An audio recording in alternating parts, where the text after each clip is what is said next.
Godfrey, Hi, yeah. I see the minister has now joined us. Okay, great. Minister, good afternoon. Can you hear me?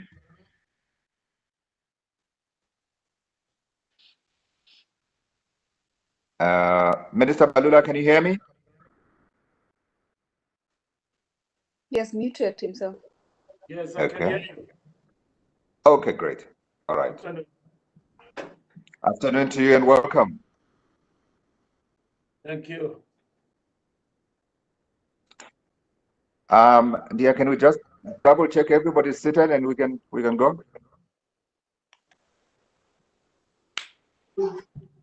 Yes, Godfrey, I can confirm everybody is actually in the room.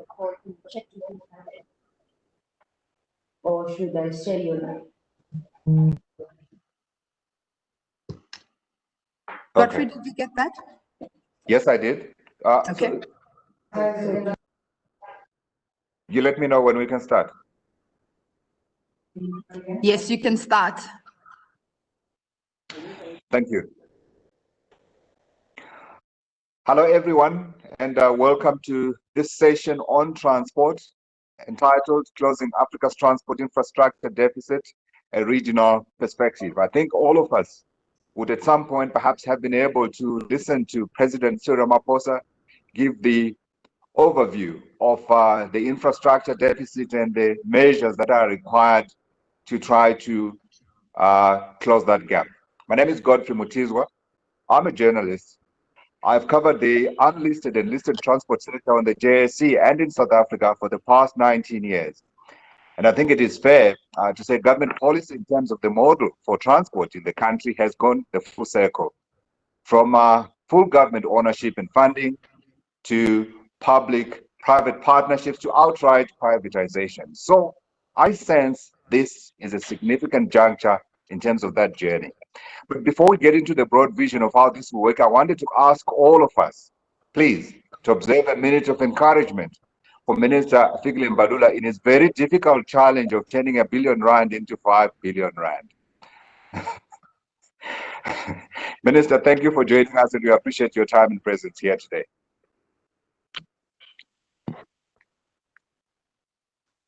Thank you very much. Now, I did hear the president speak of 3 models today in terms of funding, and I just wanted to quickly go over those: commercial funding, blended financing, and fiscal allocation. So I wanted the minister to take us into his confidence about how this will work, in particular in transport. Is this going to be a one-size-fits-all, or are there very specific ways in which this will work for transport?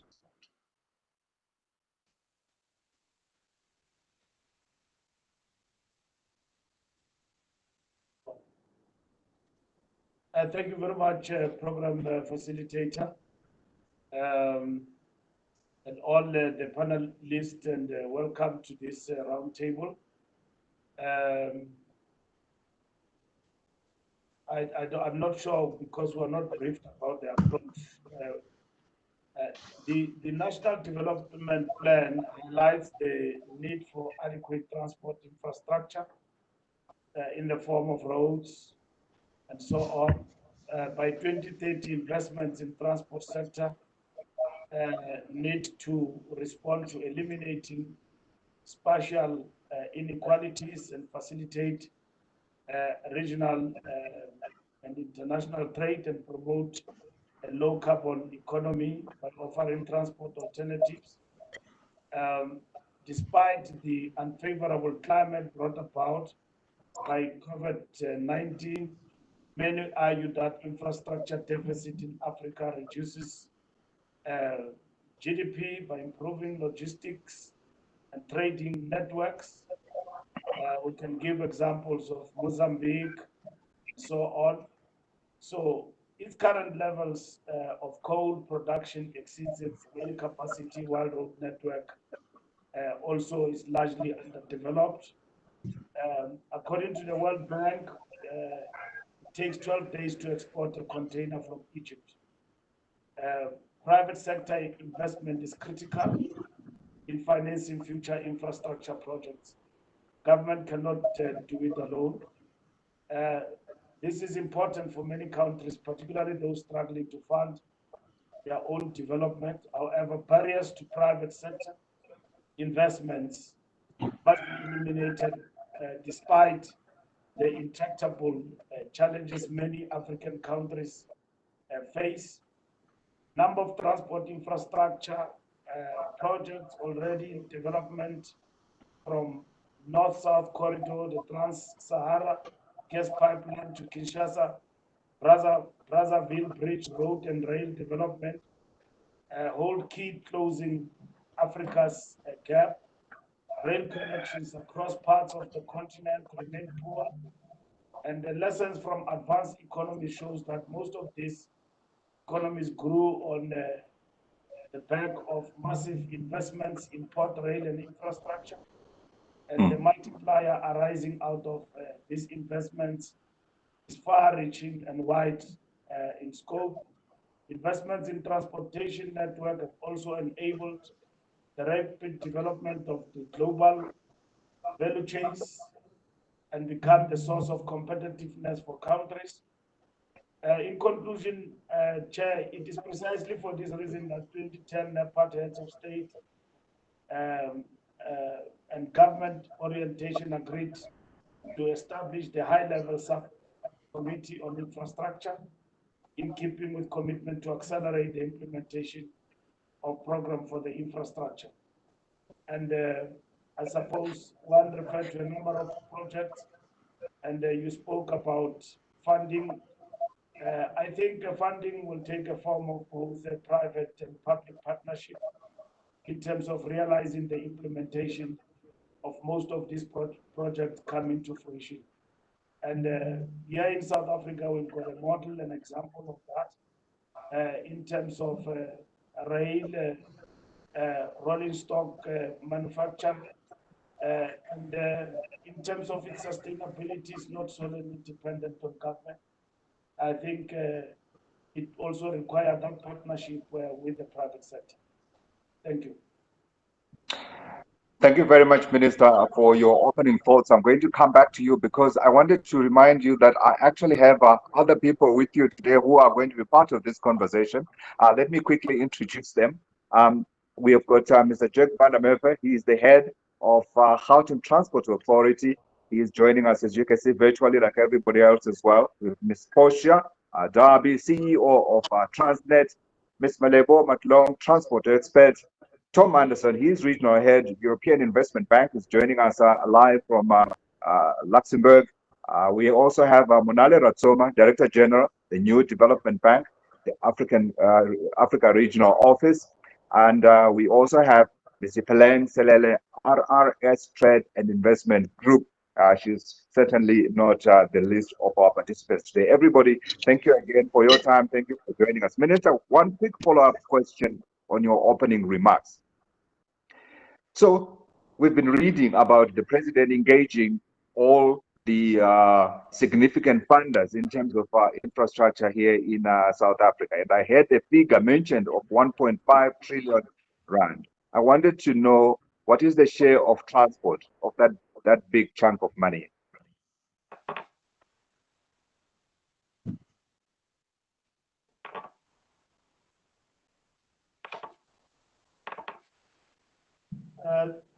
Is that question directed at me? I was disturbed a little bit. Can you come again? So I was just asking about a figure I had in terms of the size of projects that the government looked at in terms of infrastructure. And I had a figure of 1.5 trillion rand. My question was, how much of that figure is for transport? And also there are a number of projects that have already been approved. I thought maybe this might be the opportunity for you to share with us how many of those projects are in that approved list and which sectors are they? I can't break it down now in terms of the 1 trillion rand, how much is for transport, but there are a number of projects that cut across rail, maritime, and so on, that will benefit largely from that infrastructure project, as well as aviation in South Africa. So there are big projects that have actually been identified, and the largest of them all, I think it is rail. Not only infrastructure, but also rolling stock. Thank you, Chair. Thank you very much, Minister, for those opening remarks. And since we are talking about rail, let's go to Portia Dabi, CEO of Transnet. Portia, thank you. You'd have been listening to the Minister, and you'd also, I imagine, listening to the President when he was talking about the funding models and also, of course, the projects that ought to be done. I wanted to give you an opportunity to give us your opening thoughts in terms of Transnet's place in this discussion and the role that it will play in finding the private money that we all know is required to be added to the government kitty. Thank you, Godfrey, and good afternoon to the Minister and to the panel. So for me, the conversation is about how do we get reimagining the partnership, right, for infrastructure funding and also for how we bring in the continent. I think it's essential to start off with that we are clear that there may be many projects that need to be undertaken on the continent with regard to that are transport related, both rail, road, ports, as the Minister has indicated. One really important first step is to sort out the regulatory model. You would know as well as, and I imagine anyone who's worked looking at projects on the continent, is that for years they've been scoped, railway lines, ports, which have never gotten off the mark. Simply because we've neither been able to get private sector funding, nor have we been able to move towards setting up a regulatory system that enables tariffs to be paid, which would fund both the new investment, but also make the service available. I think this is actually absolutely critical if we're going to be able to make any progress on the continent. If you look at our intra-regional trade, and even for us as Transnet, it's really crucial that we improve our linkages beyond just South Africa into the continent to drive intra-regional trade on the one hand, but also it's to enable the countries in which we pass through to be able to have their own development. So to step back and to get back to our core operations, which is in South Africa, we have an extensive investment program, which is around just improving on our maintenance on our rail system. And as the Minister has indicated, and I imagine that Jack would also talk about the rest of the public transport system, I just talk on the freight system, is to increase both the investment on track as well as to increase the investment in rolling stock in South Africa. But a really important priority for us at this stage as Transnet is to deal with the backlog on the rail side, whilst ensuring that we have our ports become very important hubs. Because I think you would have heard, and probably will still hear this afternoon, that one of the big issues that we face as South Africa is not enough port calls by vessels, which then ends up making shipping really expensive for us as South Africa, irrespective of the distance to key trading markets. Yeah, I want to follow up, Portia, on the issue that you raised about the regional aspect to this issue. In particular, I wanted to talk about the regulatory environment that you said is crucial to fixing before we can even talk about funding models. Is it there? We know as SADC, you guys have been talking a long time about trying to make sure that the region is connected. But we also know now that this conversation needs to take place across the African continent because of the African Continental Free Trade Area. Where are we in terms of that model? And secondly, is there consensus in terms of the funding models that will be required to make those projects that appear to be across our national borders? Well, I mean, so let's start first. Is it possible to have a regulatory model that would enable the projects to happen? Yes, I think so. However, I think we've all got to rethink, I suppose, what our expectations are. For example, there's a decision to say that all new railway lines on the continent have to be standard gauge. Now, that's nice as a plan and as an idea, but it's quite expensive. And so one of the questions that we must ask ourselves is that where there are existing gauges and there are existing track, should we not be looking at upgrading that for starters? Because to my mind, we've got to get a little bit more commercial about this, because nobody's going to pass us any charity, and we've got to figure out how we increasingly start to pay our way so that we are able to develop the infrastructure. So I honestly, genuinely think that it's possible for us to develop this. If you look at the volume of trade that Africa does with just China, it's phenomenal. And so if you look China and India, there's a hell of a lot of movement that happens between Africa and those regions. So if we were able to better target that, and I think better use the funds that we would be able to get out of that, we would be able to make amazing inroad. I'll just segue. You know the cost of electricity on the continent per kilowatt hour is phenomenal, yet people spend the 20 cents per kilowatt hour plus that they have to spend on electricity. So my point is, if we provide the infrastructure, you would then be able to see a movement in terms of even additional investment. What are the funding? We've all got pension funds, or at least a lot of the countries on the continent have got pension funds. That's long money. We should be looking at how we might use in an intelligent fashion, without over-risking pensioners' money, to be able to come in as a basis for some of the funding. Sure, I mean, if you're a pensioner, you want to make sure that your money is properly governed. To my mind, I do think that we could, if we have governments that are willing to work together. If I may just end on this point for now, Godfrey, is that a real constraint, and I'm just talking even in terms of our system in South Africa interlinking with Botswana, Zimbabwe, and the rest and the like. We've got to do better around the borders and start creating borderless traffic flows on rail and road, whatever mode we may be using, because unfortunately for us on the continent, we don't have navigable rivers.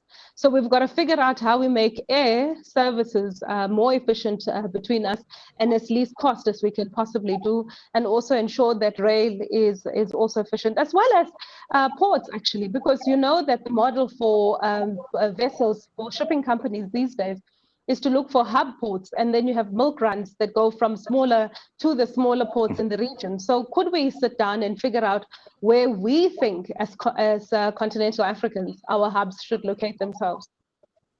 Absolutely, lots to think about for the minister as well, without a shred of doubt. Let's go to Jack. Jack, are the taxis back on the roads?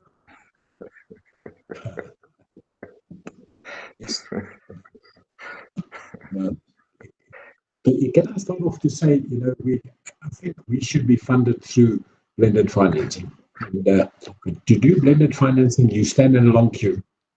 I've learned in my life that you have to be on your knees quite often to ask for money. So if I can go back, the fundamental transport provides for the movement of people, goods, and services, and it's one of the key enablers for sustainable economic growth and development in a country and a region. And I think the president actually emphasized that this morning.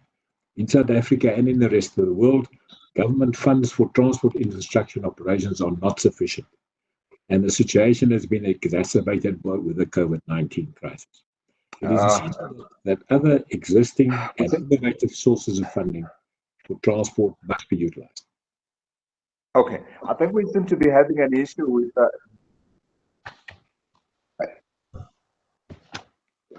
we seem to be having a problem with Jack's connection. I wonder if there's anything we can do. Let's see if our backup people, if they can look at Jack's connection. We seem to be struggling a little bit to hear him. But I suppose it's absolutely that we hear the voice of Jack in particular in terms of the integrated plan that we have heard is there around Gauteng and the kind of transport issues that we've seen the province having to deal with. So we'll come back to you, Jack, so you give us your overview and also your experience, of course, in running one of the more successful public-private partnerships in terms of the Gautrain. A real joy if you live in Johannesburg. Let's move on to Malebo.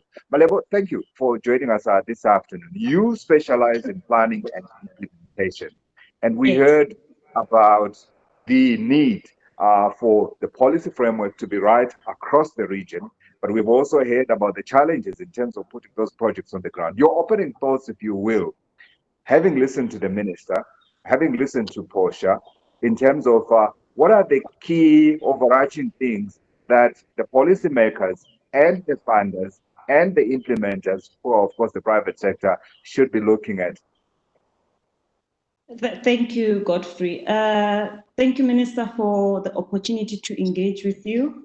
And also, I appreciate the opportunity to collectively participate with the rest of the panelists.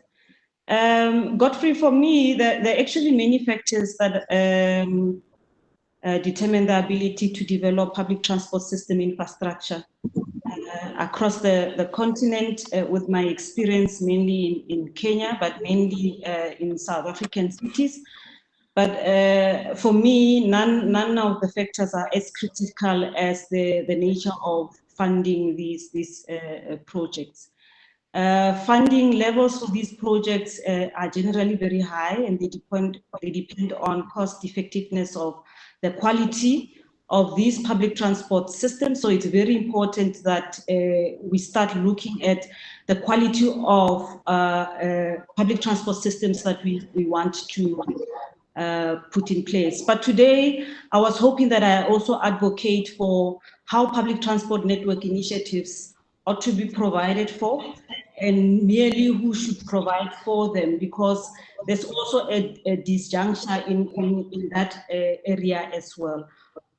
What to provide for, Godfrey, should be more of a rational choice from a set of potential solutions that are driven by prudent public transport project development and selection that enable better management of public built environment and further make cities more inclusive for all citizens. Today, we saw there was a little bit of touching on the importance of having productive cities, having more inclusive cities, and also responding to environmental impact aspects as well. And then just two last points, Godfrey, that I want to touch on is bringing in the concept that we need to also explore a bit further the choice of the delivery method for public transport networks in general.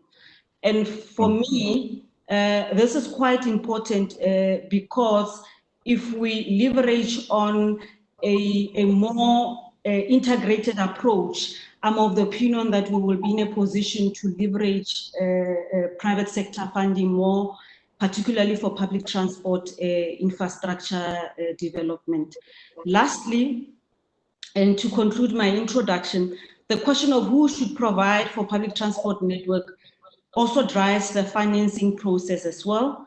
And depending on the delivery method that I was talking to, it's quite important that a pipeline of public transport projects that should ideally emanate from a public transport network implementation plan must ease access to different financing sources and also allow us to gear the different public transport project differently.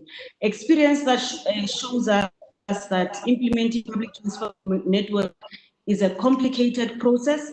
We've had almost 10 years or so of planning integrated public transport networks. It requires more than just money to plan, finance, design and build and operate a network, but I think most of the most fundamental as well that area we need to touch on today is we must have institutional capacities for all these areas that we want to talk to. And by institutional capacity, it's also a broad topic, but I would want to speak to three important indicators, and those are transport governance capacity, planning capacity, as well as technical capacity. Okay, we're going to come back and try and see if we can get into some of those. Very quickly, Amalebo, I wanted to follow up and ask, you heard the president speak of three funding models, at least I said three: commercial funding, blended financing, and fiscal allocation. And I'm thinking, government is already short of funds. And we know Minister Mbalula in particular has got a problem with funding, as he has been telling the taxi bosses. Isn't fiscal allocation going to delay all of us here? Because we know the private sector money is available, but government money, we know at this particular juncture in COVID-19 is not there. You are right. You are right, Godfrey, in positioning it in that manner. And particularly in the space that I've been working in, public transport infrastructure development has been mainly fiscally funded. So we need to step out and, in my opinion, structure ourselves quite differently. The issues that I really would want to talk to is this delivery model that we need to have in place, particularly for public transport network. If we are going to be creative in how we want to tap into the private sector market, we really have to clear up a number of things in terms of how we deliver these projects. Absolutely, 100%. Let's come to Ipeleng.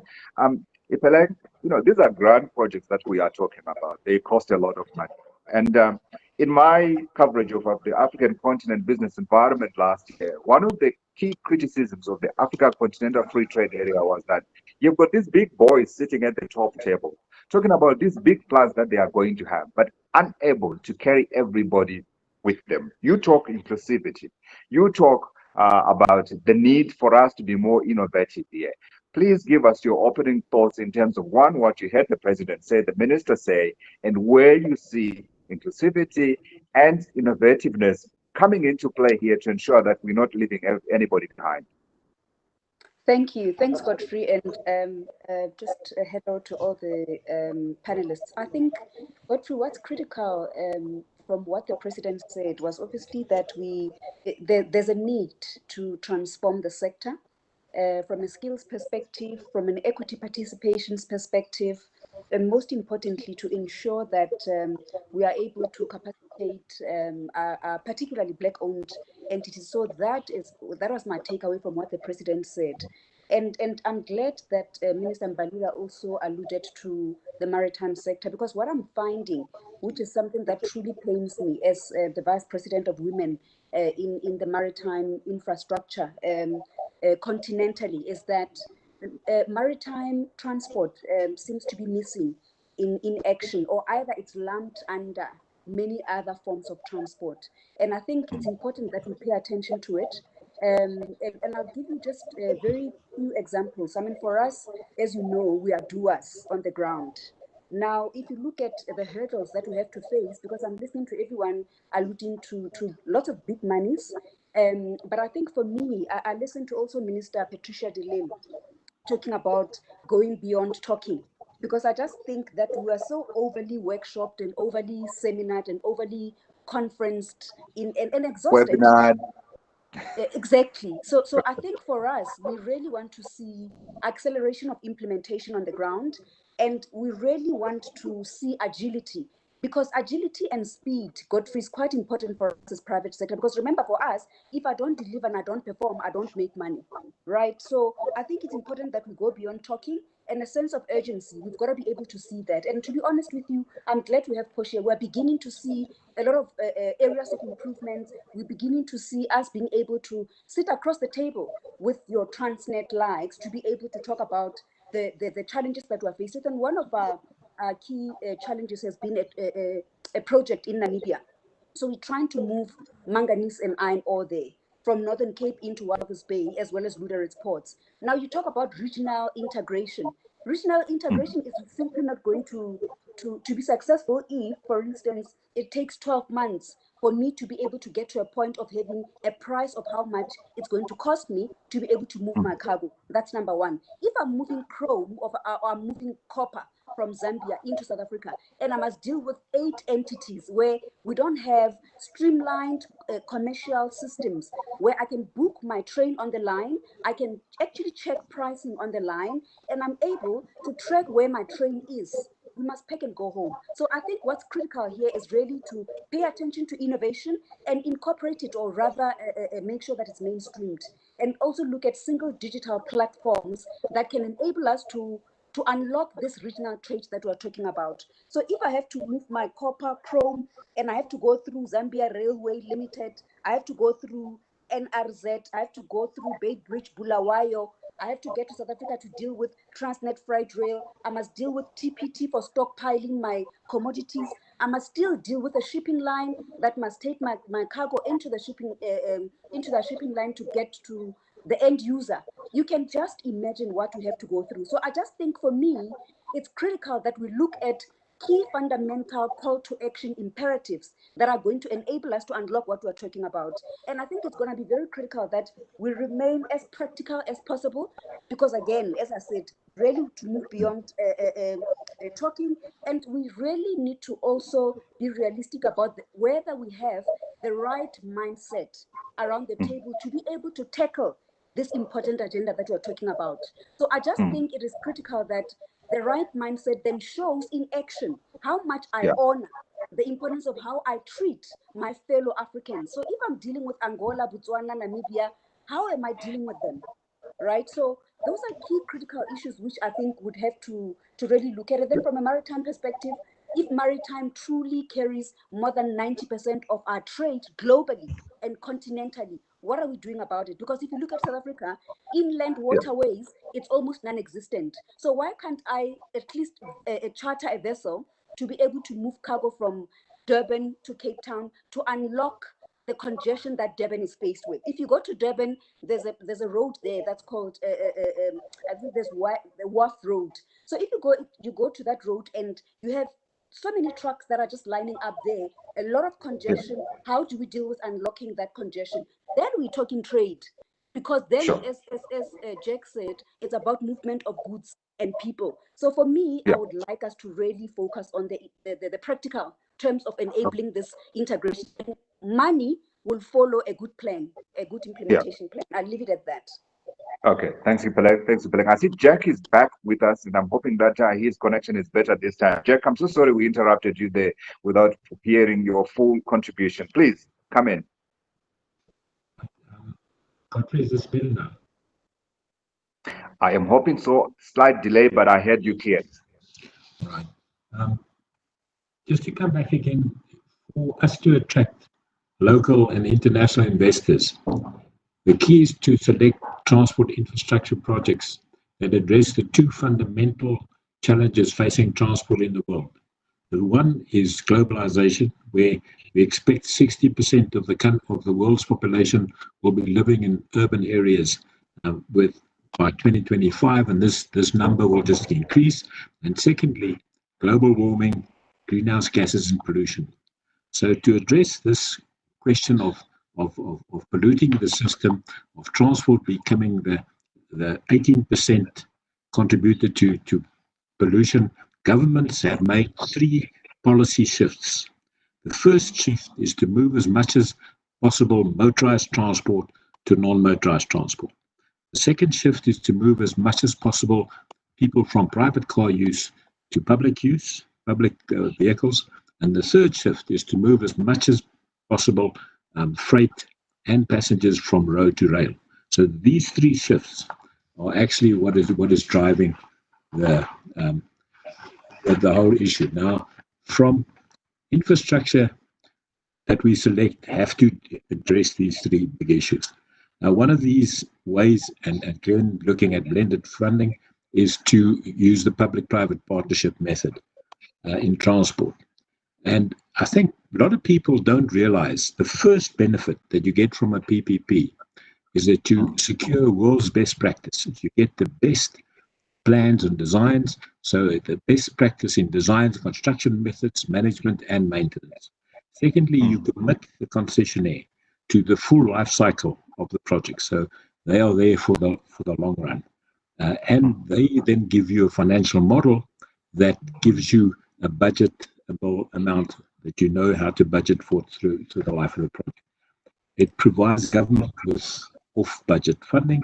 It enforces the user pay principle. And remember, the user pay principle is fundamental for blended funding, and it ensures skills transfer and other socioeconomic requirements. Now, the challenges facing PPPs, and a lot of the panelists have spoken about it, the first is funding. Government must show its portion of this money, and the private sector must show an appetite to invest in these projects. And what would affect the appetite. And the question that we spoke about this morning, about corruption, about the whole environment in which it's operating. The governance structure, in South Africa, we have the PPP framework, which is Schedule 16 of the PFMA.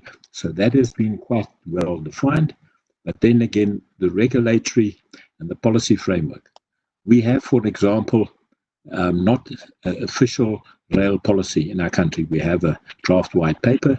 And if you want people to invest long-term in these projects, especially people from Europe and overseas, that you have to give them the surety of what is happening.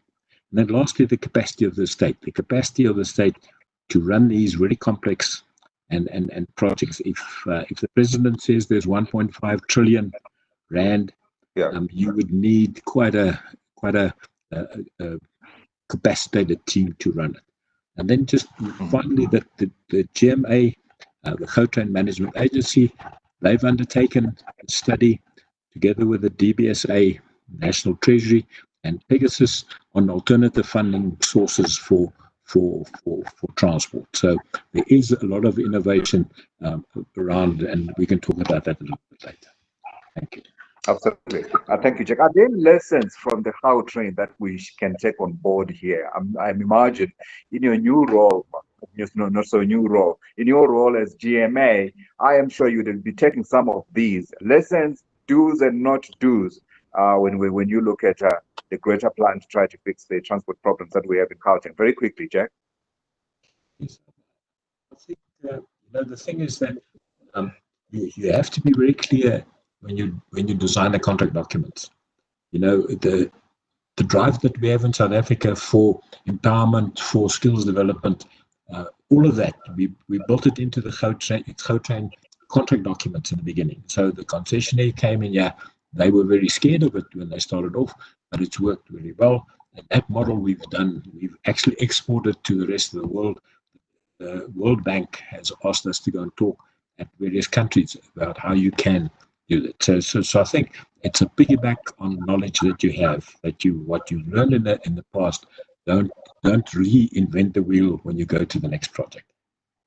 Absolutely. And I left our two funders for last because I wanted them to listen to what the government is doing and the articulation that we have had from the president, from the minister, from Jack, as well as from Portia as well, so that they can give us their perspective in terms of the, how should I put it, in terms of the readiness of the things that Jack was talking about, the governance structures, the regulatory framework, the policy frameworks. Are those things there, or are they missing, and what needs to be put to ensure that those things are there? Can I begin first with Monale, and then we end with Tom? No, thank you very much, Godfrey, and good afternoon to the Minister and my fellow panelists. I think, a few panelists, and even also in the session in the morning, there was some conversations about regulations. If you can imagine the complexities of putting together regulation that supports infrastructure for regional integration, cross-border, the extent to which we have also, as a bank, as an NDB, had the experience, because there's one project in our book that has been, or we've been trying to implement over 2 years now. The complexities thereof are making it very, very difficult as a project to become viable. But if you take that from a regional point of view and bring it home, there's also a number of challenges. I think what has come through since the morning is that there's a healthy pipeline of projects that is struggling for implementations for reasons that are really about ourselves as a country, that the fact that we keep on tripping ourselves. If we were to take the approach of the BUILD program leading up to the Soccer World Cup, it was clear what the country was focused on. It was clear what the end goal was going to be, and excuse the pun. Everything went according to plan. We should have learned a lot of lessons out of that implementation model. Fast forward, since then, the World Cup, our gross fixed capital formation has been falling steadily, and we find ourselves to date. Many will tell you that issues in infrastructure about project preparedness. Some may even want to test and say they are about financing. I can tell you that through the work that we have done as a bank, as new as we are in South Africa, what has been exposed to a large degree are that those, yes, are problems, but they are bigger underlying issues with the implementation of project. Much of it lending from either regulations or also just policy indecisions.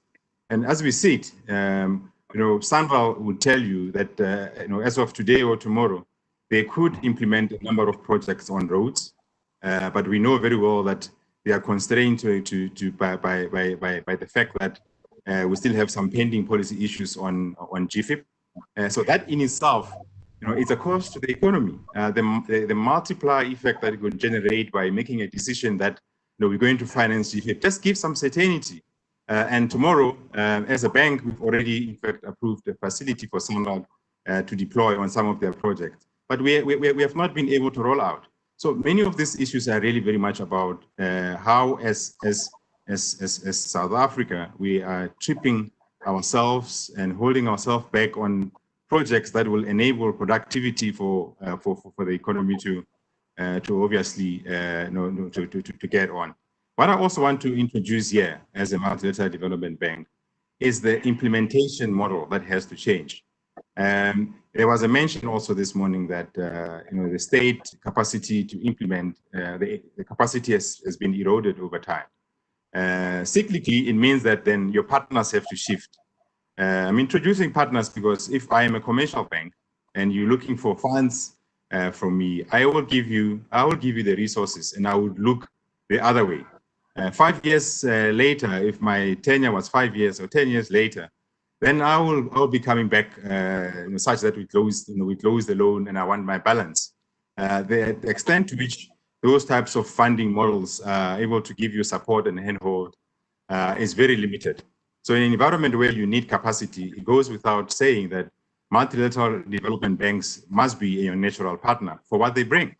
When the fiscal is under strain, MDBs will give you the concessional financing, and they will also bring to the table capacity support.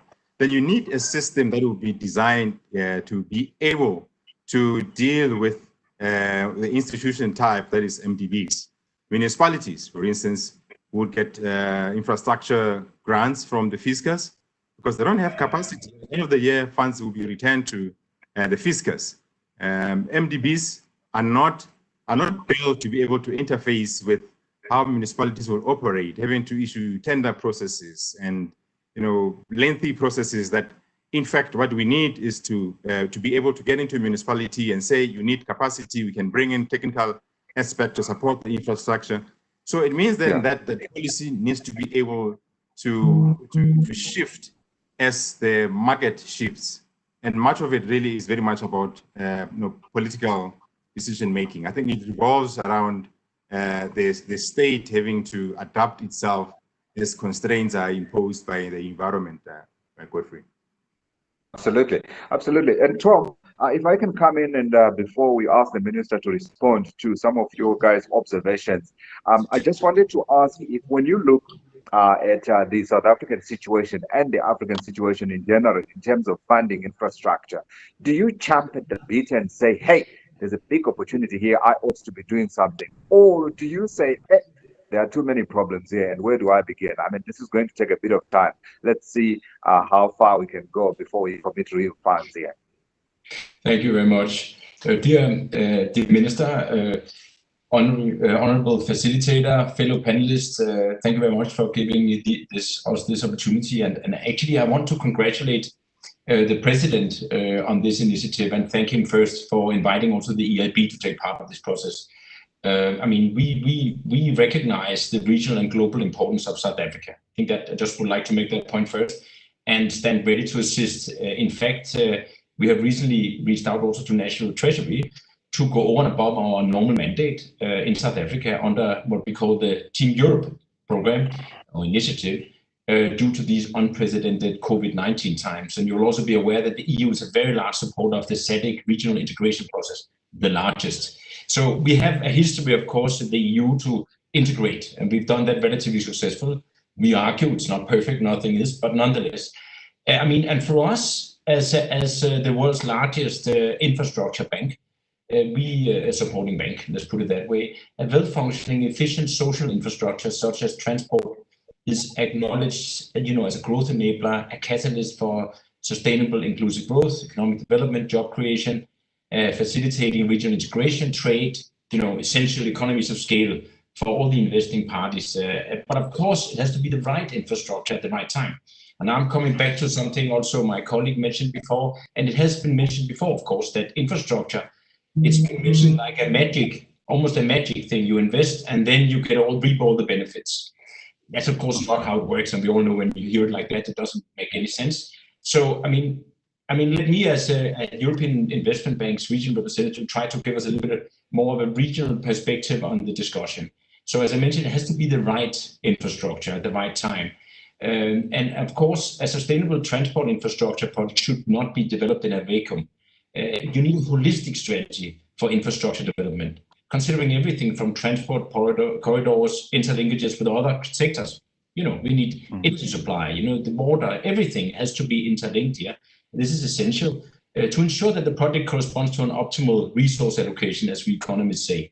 I mean, you do not want to find out later that you funded a white elephant, right? I thought that was appropriate here in this context, right? A white elephant. That shouldn't exist, but they do exist in Europe as well. In fact, we've seen them. It sounds a bit strange, but a project that doesn't work, you understand. So, and it shouldn't be there. Such a holistic analysis will also make it easier to get investors and financiers on board, in fact, because they know that all the risks have been more or less covered. And on that basis, the EIB, traditionally an infrastructure bank, to put it in context, we supporting infrastructure around 44 billion euros a year. Now, and then coming back to what Jack said before, experience is of course important. It's critical because you do learn. We all learn.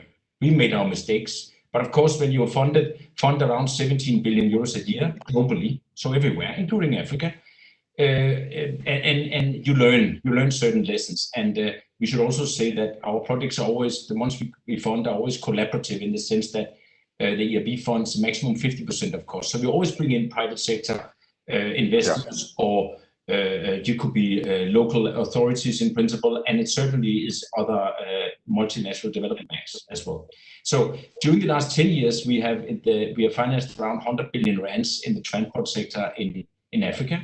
And due to this track record and the insights gathered into leading edge technologies, as well as applied innovation across sectors, the participation of MDBs such as EIB provide, a stamp of quality, which was mentioned before, also by Jack, and investor comfort, in fact, very often. They feel comfortable that we've been looking at this and we've done it before. This is not the first time we're doing this, right? That's of course critical, and that also enables this concessional funding.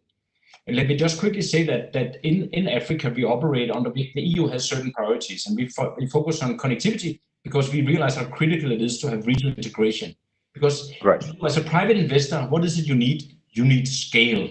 If you don't have scale, you don't get often the leading edge companies, we have to say. I mean, often it's the large multinationals that have the funds to do research and development. We all know, right? You need some of them also to come to South Africa, and they're there, but we need more, right? And also to be interested in financing and having a nice infrastructure system to support them. We also focus on road safety and aviation, by the way. But I shouldn't forget climate action, which is very critical for us now. We were designated in November last year as the EU's climate bank. So this is a very critical thing for us now to, let's say, look for projects which are both good for the economy, but also for the environment. And it's possible. We believe it's possible. I have to say we are working hard on it. It's not so easy because we need to get to 50% of our lending, which is these days 63 billion euros a year. Half of that has to be climate in 2025. And we also have to go out of fossil fuels, as an example, by end of 21, or end of 20, actually, end of this year. So, and these kind of things all linked up, as I mentioned, a holistic approach, because you don't want to fund something, an infrastructure project which supports industries which won't be here in 10 years. You don't want that. And that is, now we come back to some of the more technical gist of this. And infrastructure is not just an infrastructure, right? That goes for also the large range of projects we are funding right now. We have 10 billion rands of projects under implementation in the SADC region. And that is everything from airports to railways to multimodal facilities, triports, and to strategic regional corridor.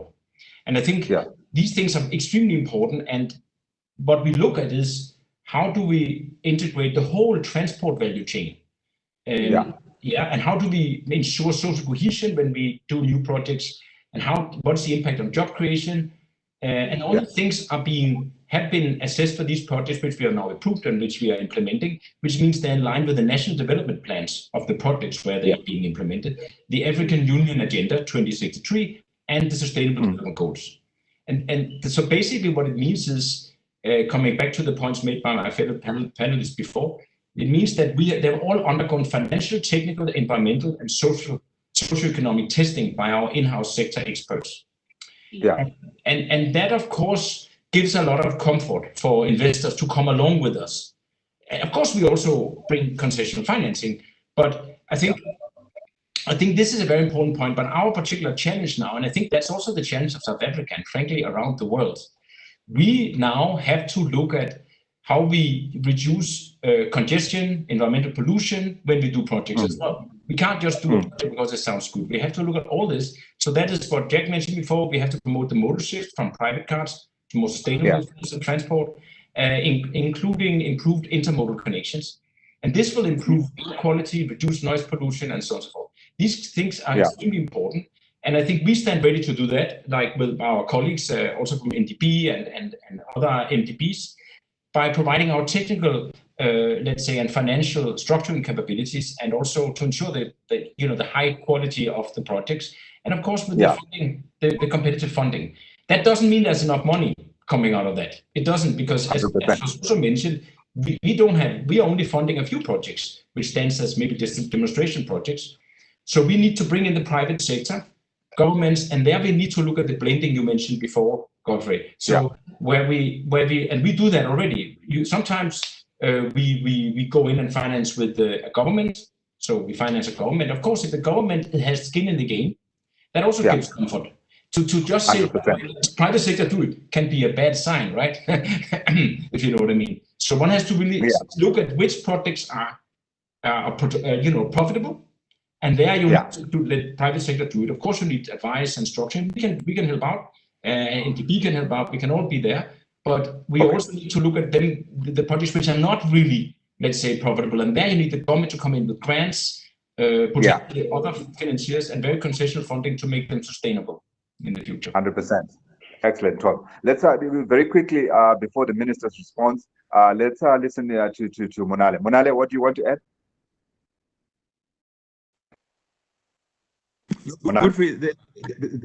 The point I wanted to add is that the seeds process. I mean, we as the bank have been involved since the meeting on the 18th of February with the president, and it was, I think, our understanding was very, very simple, straightforward. That there is no more time for planning. I think we've got the NDP. I think it is a very good guideline of where we need to be going.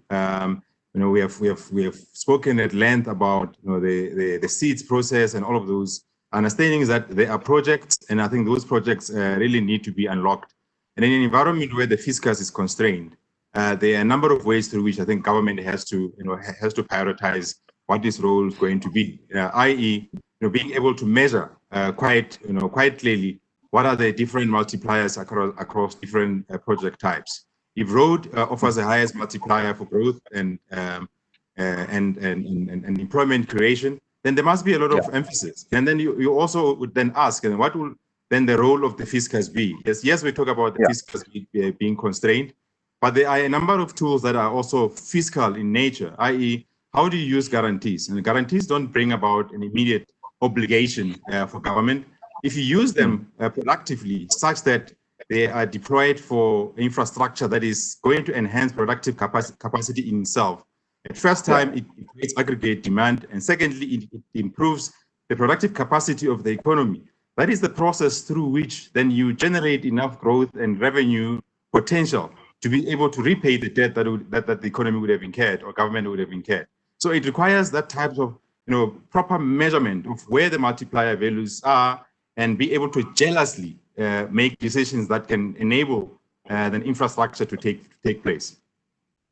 Absolutely. Thanks very much for that contribution. I wanted to remind to our listeners that, of course, streaming this live and we're taking in your comments and questions as well.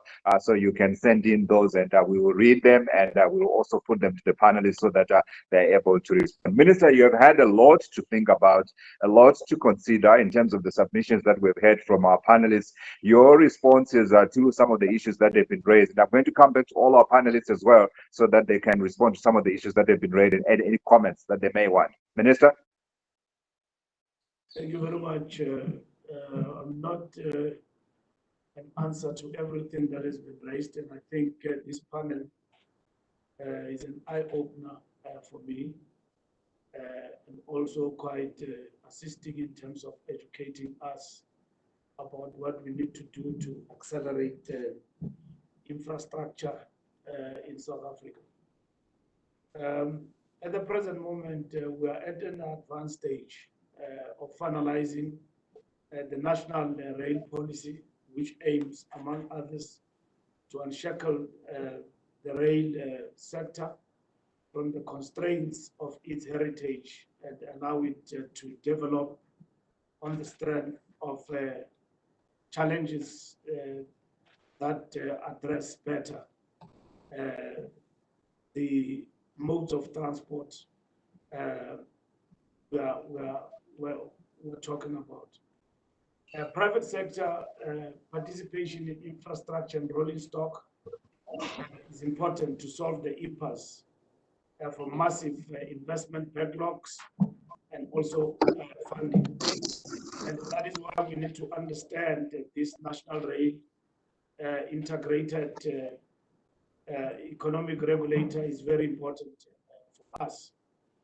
Our national policy also recognizes that South Africa's economy is intrinsically linked with other regional economies and prioritizes regional and coastal shipping as an important enabler in unlocking the potential of the oceans.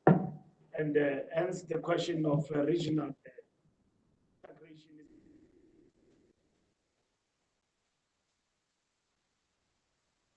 time as a catalyst for economic renewal and growth. Hence in South Africa, we are talking about corporatization of TNPA, precisely because we need to get more money to be allocated to the expansion of our harbors, to be in a position to be on the competitive edge with the rest of the African continent and the world. And when it comes to the question of funding, it is important to successfully fund, and government must take responsibility for the funding of the infrastructure development projects. Investors need to identify, understand, and overcome challenges. Concession funding is very important. That is why we have gone, about over the years in South Africa. If you talk about our very, very, not so famous and popular experience of the e-tolls in South Africa, we have also realized that through concession funding and many, many other projects. And now we've been really affected because we've got no capacity to borrow more. We have been downgraded over the years in terms of a number of our own modes of infrastructure that we should be raising funds and be funded because of our policy position. So it is going to be important for us to relook into that and continue to replenish as we go forward. And to successfully fund infrastructure development projects, it is important that investors need to identify, understand, and overcome challenges.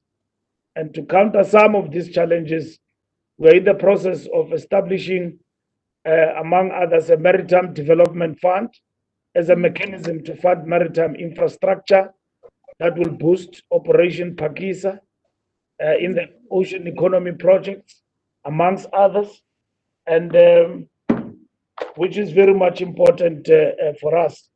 And earlier on, you asked about the question of which I went back to check with my support staff here about how many projects we will be having as the Department of Transport. This account to about 63 projects, which were actually identified for all sectors of transport as we speak. And I think in conclusion, we need to find the balance in growing our economy through investments in transport infrastructure and also in a manner that grows the regional economies. We can't be isolated. We must ask the hard questions and resolve the intractable challenges that constrain private sector investment in private transport infrastructure. Thank you, Chair. Thank you, Minister. Thank you for your contribution. As I said, we are streaming this live and we're taking in some of your points and questions as well. So we've got a comment here from Yolisa Kani. She says, or he says, Ipeleng is highlighting the importance of leveraging on technology for regional integration. I totally agree. Keep sending those comments, questions. Let me come to my panelists and ask for your thoughts on the conversation so far in terms of the points that have been raised by your colleagues. Can I start with you, Jack, given we gave you limited time the first time round?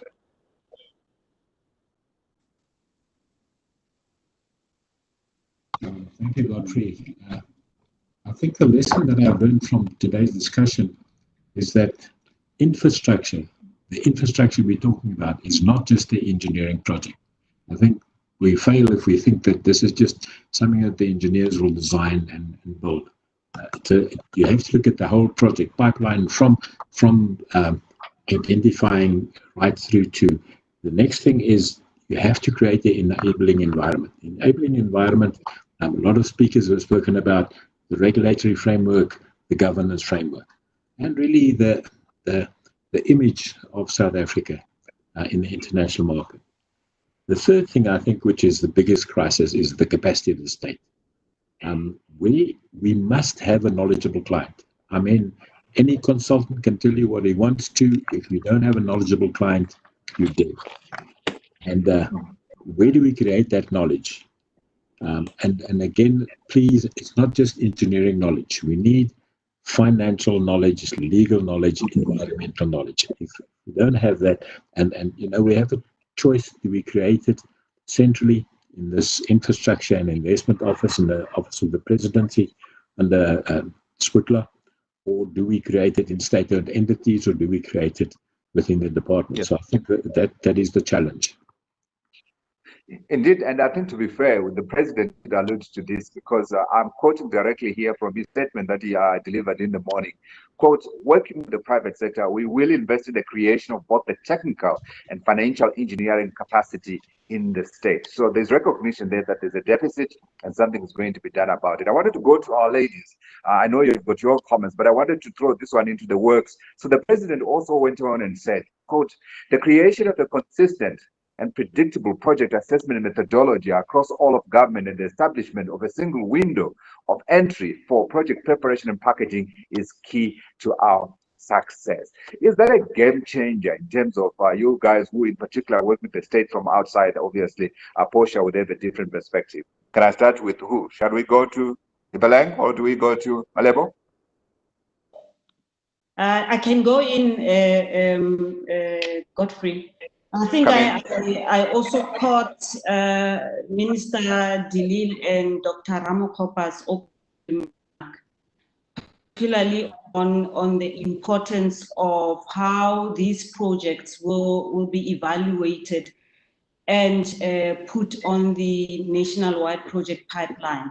For me, what it really means for the Ministry of Transport in particular is that we need to start taking a holistic and a whole of government approach. Themselves, province, local government, including the different agencies that support the Department of Transport, to plan infrastructure and to feed back these lessons that we learn into policy-making processes, so that we also bolster the investment enabling environment that we are talking about today. and providing institutional support to projects when appropriate. Fostering the development of a diverse set of bankable public transport projects for me is also quite important. And as a sector, we need to start also looking at promoting the relevant business model suitable for private sector needs. I think we are not as yet sharp, particularly in the public transport system space, and setting strong eligibility criteria to determine which projects should be built and supported and which should not be. So for me, I think if I could elevate those two in response to the question you posted to us, and for the minister to also consider, it would be great. Thank you. Absolutely. Ipaleng, you want to come in? Thanks, Godfrey. I think from my side, really, we are beginning to see progress in a lot of what we're discussing. And I think for me, as a very practical technocrat, I'd like to also say collaboration is quite important, because gone are those days where any institution can think that they can solve a problem in isolation or on their own. And a very good example, I'd like to commend Dr. Ramukhupa for ensuring that in the panels, they've included private sector, such as ourselves, to be able to form part of the conversations, because you also can't have conversations where it's probably predominantly government-owned entities that are talking about with private sector, but not have private sector mainstreamed in that conversation. So I think we also need to look at those measurements, that we actually tick that box. And I think the other critical thing over and above collaboration is the importance of leadership. And I'll point this to probably Minister Mbalula to say, we are very grateful to at least have leadership that is very approachable. And as you can hear, that they're already starting to act on certain things around maritime. I mean, he's just alluded to Maritime Development Fund. So it's good news for us as the industry, and very good news for women in maritime in particular, because what we're trying to do, and we know that the minister supports women-owned companies. So we're quite excited about seeing pockets of excellence, and we're also willing to come to the table to be able to collaborate with the public sector to do our part. And I think what's also critical, looking at coastal shipping, because I alluded to coastal shipping earlier on, it is that we've got a comprehensive maritime transport policy, which outlines our cabotage policy. And cabotage policy simply means that for us to be able to stimulate economy in South Africa, we've got to be able to allow Black-owned companies to move cargo.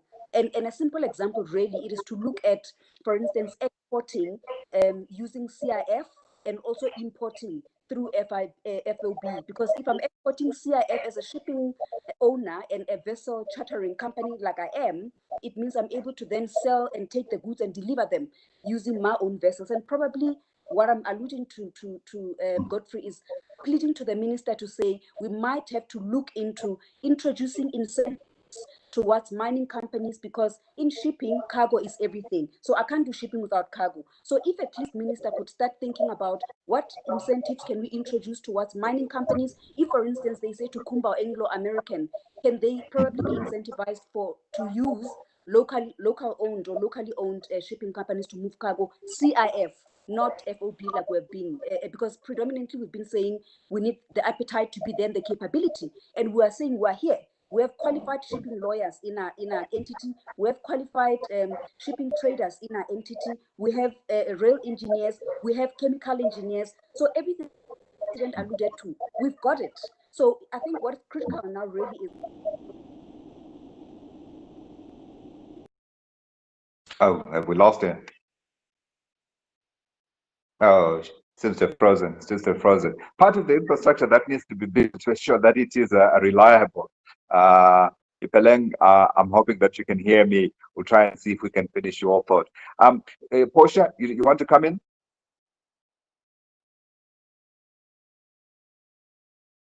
Yes, Godfrey. So, I mean, there are quite a lot of issues that have been raised, and so let me echo first of all some of the things that Ipeleng said earlier on.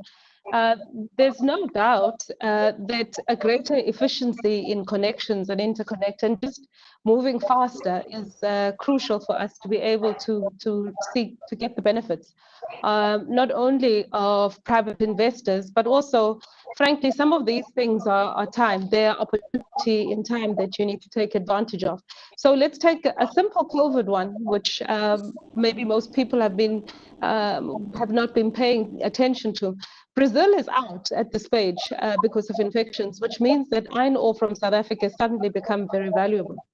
But in the process, you also have to make sure that you're not only benefiting the majors, you also have to find a way to balance out that you are also making sure that junior coal miners are also able to benefit from that opportunity. The other point that Ipeleng makes, and I'll take it to this point about middlemen. Middlemen in economics make sense where you need them, but there are sometimes, I think, in the South African economy where we've not been able to use enough of our own entrepreneurs to take advantage of the whole value chain, because we too quickly shift the benefit from South African entities or even African companies, and we externalize all of those earnings. And the minute you use middlemen, either traders or whatever it might be, you then are externalizing value that could locate itself in South Africa. I then also want to go to this point. There is no running away from the fact that the moment we get more vessel calls in South Africa, on the continent anyway, is when we will start to see the cost of shipping going down. But to get increased vessel calls, you need to have a vibrant economy. There's no running away from this. If you look at it, 29% of China's economy GDP is made up of manufacturing. 11.7% is South Africa, and that's one of the highest on the continent, if not the highest. Maybe Egypt is higher than us. It is the highest. So, no, it's higher. Yeah, so once you are sitting and you're looking at something like that, you just know we have far and long to go, and we've got to work in a concerted effort to arrive at this. That's my one point. The other point is, you know, I think the presumption always is that Transnet controls virtually every single terminal in South Africa. It's not true. There are 98 terminals in South Africa, only 21 are controlled by Transnet. Sure, there are opportunities for the private sector to start working with us around the containers to some extent, and actually, frankly, there's also opportunities to develop additional container terminals. But the development of the additional container terminals does not take away from this need to ensure that we have hub ports that are able to bring in the super post-Panamax vessels into South Africa. So that's the one. The other issue, which I think we tend, I don't understand how we forget it. If you look at Europe, Deutsche Bahn is able to get a government subsidy to fix its track, its infrastructure. If you look at the US, the Navy supports those so-called privately owned ports with the dredging services. We get no subsidies or incentive or support as Transnet.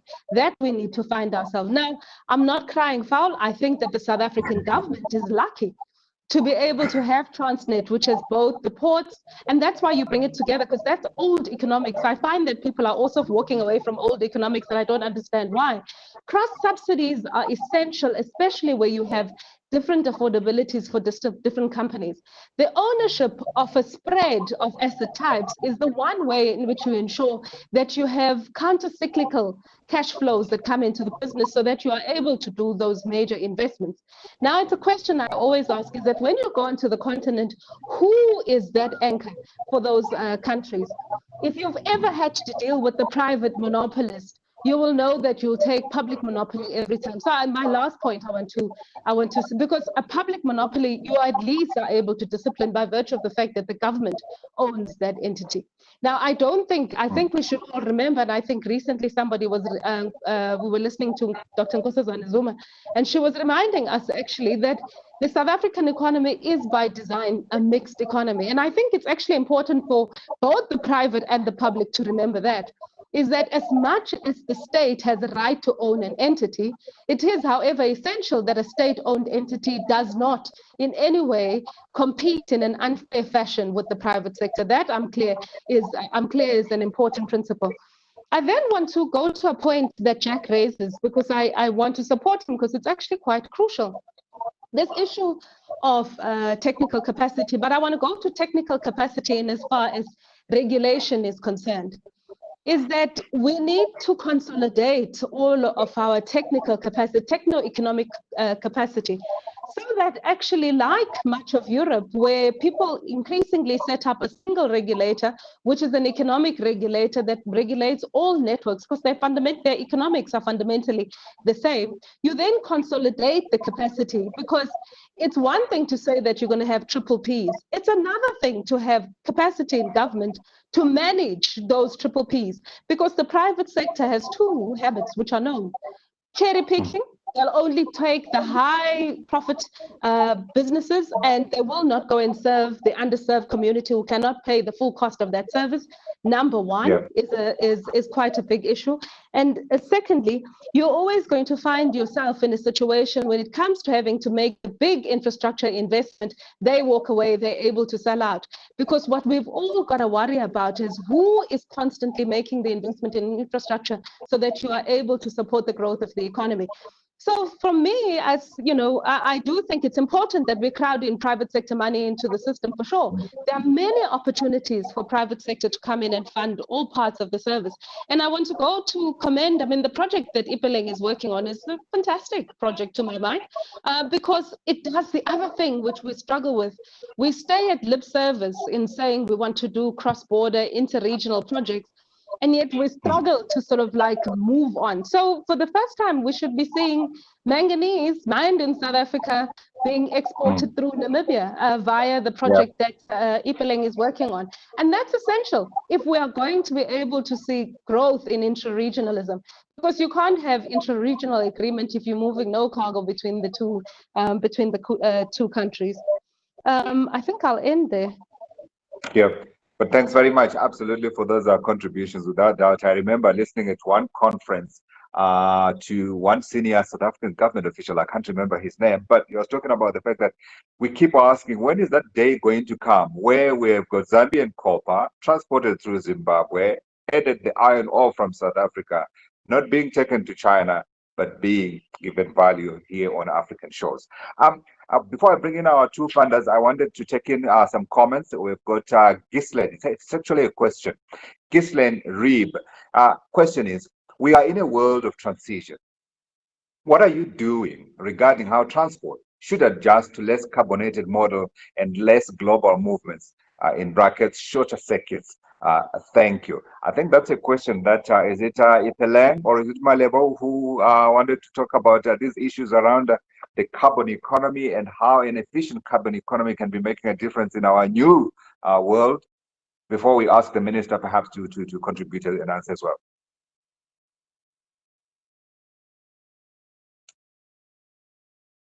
Malebo, was that you? Was it Ipeleng? Yes. I can come in, Godfrey. It's Ipeleng, right? Yeah. Come in.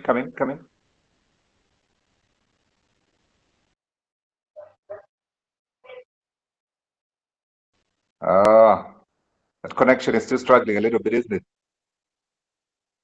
Ipeleng, can you hear me? No, we're still struggling with hair connection. Minister, do you want to respond to that question?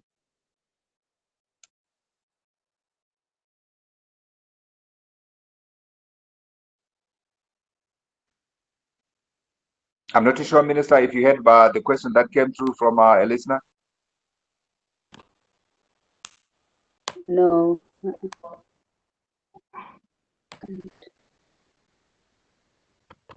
All our connections struggling now.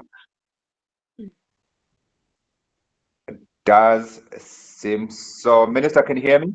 Godfrey, can you hear me?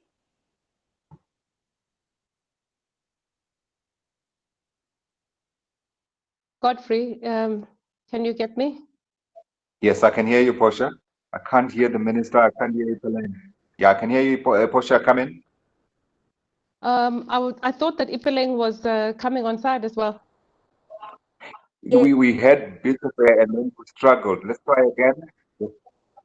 Yes. Come in, Ipeleng. Okay, thank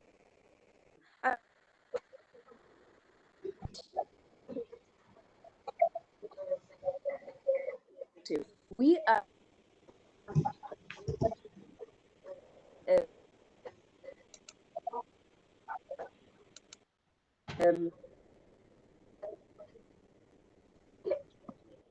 CNG.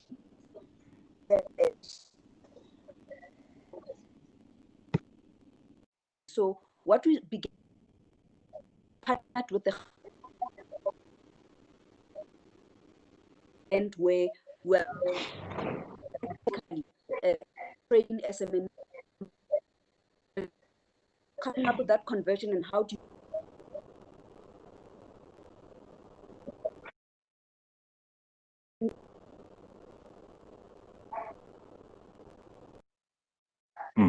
we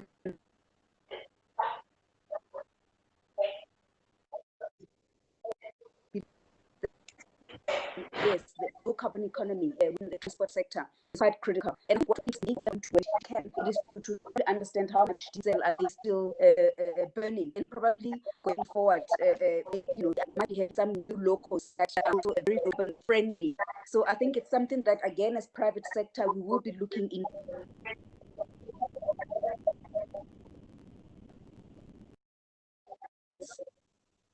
Began the process. Right. Great. Minister, can you hear me?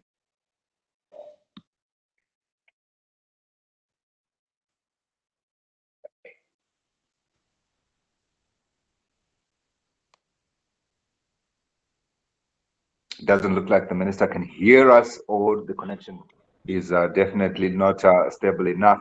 Okay, let's see if we can get him into the conversation. Anyone else want to come in on this conversation around the low carbon economy? Godfrey, can I just add to EPLN's contribution as well? In the Yes.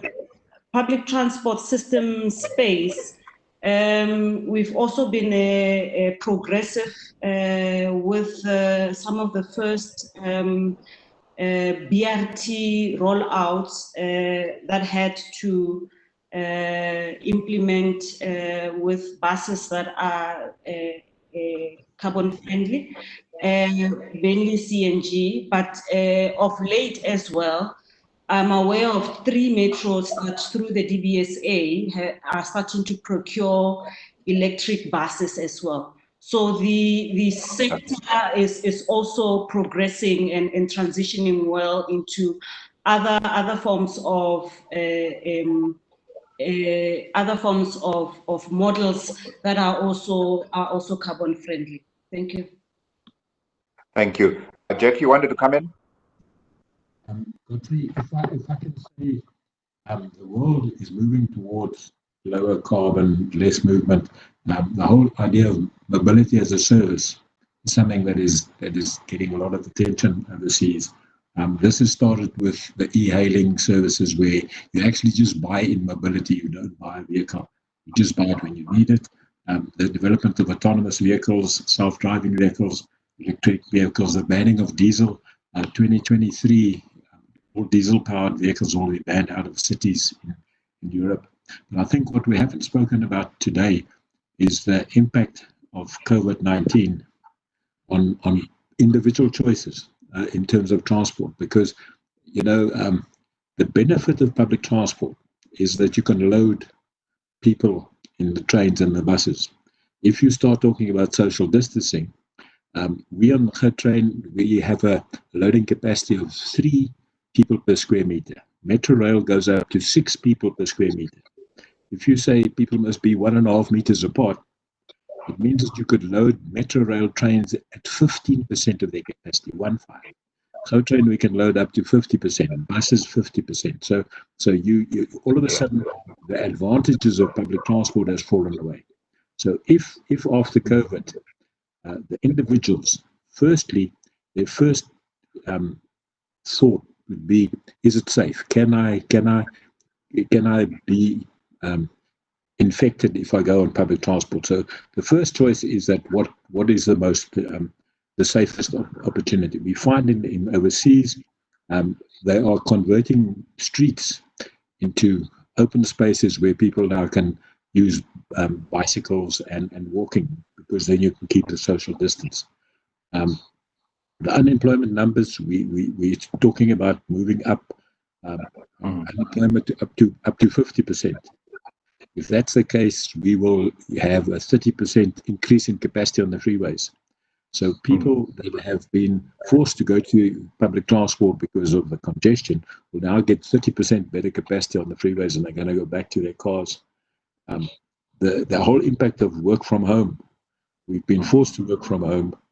If the COVID-19 ends, what would the choices be? If 30 or 40% of the people decide, man, it's better to work from home, again, you're going to save this capacity. So people will make either a choice to other modes of transport, non-motorized transport, or to private transport. And that becomes, so if I then have to develop infrastructure projects in future, what would the market want? So we may have to go back to the Gauteng Freeway Improvement Plan to say we need to add more capacity. So all of this has changed the whole dynamic around public transport. It definitely has, without question. Thanks very much for that contribution, Jack. Let's see if we can able to hear the Minister again this time round. Minister, are you able to hear me? Yes, thank you. I can now come back. Very briefly on the carbon issue that you asked about. I think that is when we got cut off at that time. The President signed the Carbon Tax Act, which came into effect in 2019 June.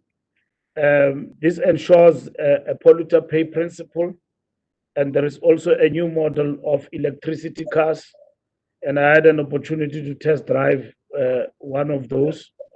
Our strategy of moving from a road to rail strategy and the major corridors like the N3 is very critical in terms of what we seek to do going into the future.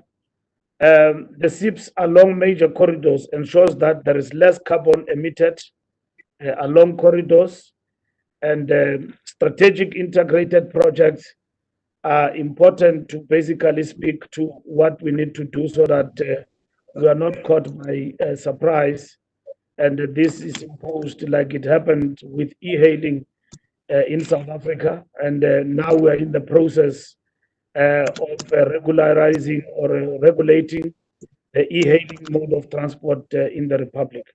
Thank you very much. Thank you, Minister. I wanted to bring in our funders. Before I do so, I've got a couple of questions that I wanted to put across. So question one is to Ms. Matlong. Can she please unpack a little bit more on the three areas around capacity of the states and its institutions in particular, how we should start addressing the three areas: transport governance, technical and planning capacity? Thank you for the question. I didn't see who it's from.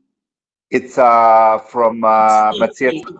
Thank you so much. So the three areas that I spoke to in terms of competency that's needed to implement a public transport system.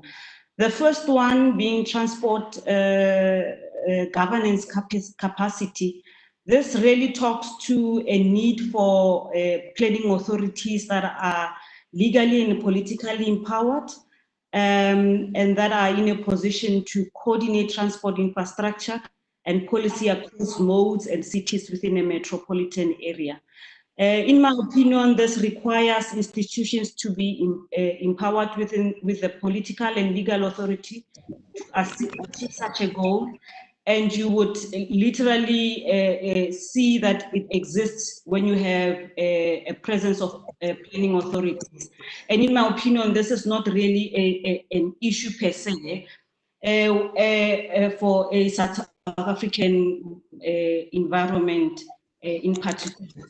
From a planning capacity point of view, Godfrey, here you need authorities that are responsible for planning needs where they are well established. They have budget-constrained mobility planning processes that effectively guide long-term public transport infrastructure development.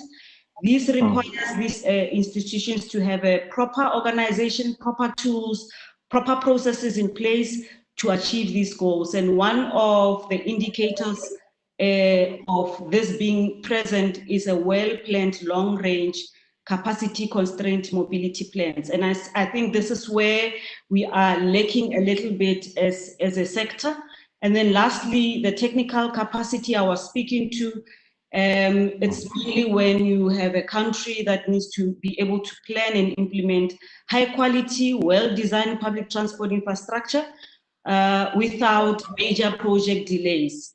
Within the environment that I'm working in, projects are behind, and it's not necessarily a human capital issue, but it's also an issue of that we don't record project qualities on time. We don't have budget project delivery processes as well.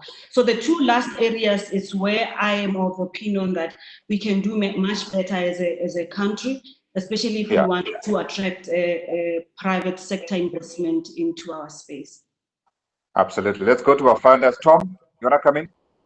Yes, thank you very much. Well, obviously, I think I want to make a point on cost competitiveness, because, and also in the context of South Africa, coming back to, I think, a critical point I made before, which hasn't really been mentioned by anybody else. The fact is that you need cost competitiveness and also the relative among private sector companies. And of course, looking at South Africa, the problem, you can say, one of the issues South Africa has is that it's too small, frankly. Scale is non-existent. That's one of the issues. That's why regional integration is very, very important. And that's why we also have to look into new technologies, because each time you implement a new technology, it becomes more energy efficiency. Otherwise, you shouldn't implement it, of course. and then it becomes usually more cost competitive. The problem is, if you don't do that, you fall behind, and that's something I think South Africa can also not afford. Nobody else can afford it. So I think it's very important that one jumps on the track, and I think it's also happening in South Africa. But jumping on the track where one, I mean, I say that also as the EU's climate bank now. This is a new thing, but it's not easy. I agree. But then we need to look into innovative transport solutions, and we need to look into lower emissions, also because, of course, Europe is certainly the largest trading partner still with South Africa. We are looking into this. We want to be climate neutral by 2050. It won't be easy, I'm not saying, but somebody has to do this. So everybody will either be forced into this in terms of trading relationship, and you also know that FDI is around 75% from the EU to South Africa. So yes, I mean, that's where we are. We are interconnected. So we need to help each other, and we are also very interested in that. It will be easy. So we talk about a just transition also, where hopefully I can envisage grants and so on, so incentives to slowly transition the more, let's say, competitive parts of the South African economy into this more future-oriented, low-carbon economy. Yeah, absolutely. A very important point you raised. We need to be making the preparations now rather than get hit when the time comes and then we find we can't take those products there. Monale? Thanks very much, Godfrey. I think, the point that Malebo was making, it introduces an aspect where, in my earlier remarks, I was introducing how the MDBs function in the way that they can help in bringing in a lot of technical expertise and also bringing in oversight on project. I think this is perhaps an area where, in South Africa, there isn't, or government has not really leveraged much on what already exists. And if you think of just the framing, that, South African government is a shareholder at the World Bank, the shareholder at the AFDB, is a shareholder at the NDB, is a shareholder, broadly with the IMF. So that already tells you that some of the the basic foundation has already been laid. So what is left is to understand that you need a strategy that is geared around leverage. So you put in one rand in this institution as an investment with the idea that it must come back in multiples. And more so in an environment where your struggles are really very much about capacity. these are the types of institutions that are going to come through and bring capacity and take it to the ground. So the role of government will also therefore be having to de-risk project. If the NDB is to go and pursue a project somewhere in Matatiele or in Lepelle-Nkumbi and so forth, it's likely to be working with a municipality that has got, yes, infrastructure to deploy, but doesn't have the balance sheet to carry, to carry whatever there will be, that could be a debt burden on its own balance sheet. So the state must be able to jealously facilitate that there is a relationship thereof. So it requires that strategic thinking that one leg has already been done. You're putting capital in this institution. The next leg is to ensure that you enable or you facilitate that there can be an easy transition through which then these institutions are able to access the infrastructure that is on the ground. The other part that I wanted to make, which is also along the lines of de-risking. I know Jack has been working for a while now on the Gautrain extension. I think there is an acceptance that the project itself is quite viable. It's quite viable, but if you're not able to capture the multipliers, you're forever going to be stuck on what the initial cost outlays are going to be. So the multiplier of the development along the infrastructure is not properly captured, such that when Jack says, I need a seed capital that has to be taken by the state, such that I can de-risk the project enough and make sure that the return hurdle is not too high for funders to come in.